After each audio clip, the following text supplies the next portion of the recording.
Oğlan üşüyor. Bura bak. Üşüyor. Üşüyor oğlan.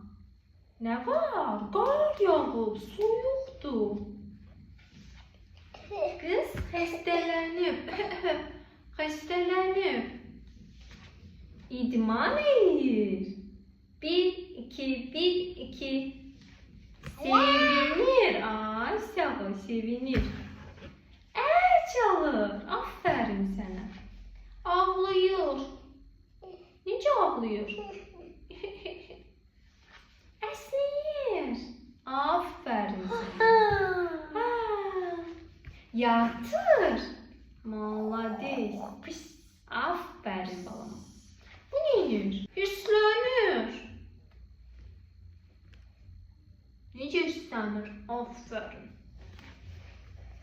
İstəyir, nə istəyir? Samolyot istəyir.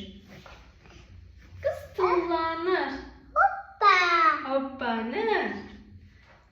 Bu qız neyir? Gedir. Rəqs edir. Yorulub. Fikirləşir. Elə fikirləşir. Otur. Gəlir. Gülür, aferin, gülür. Pis olub. Niye pis olub? Gülüb, qırılıb.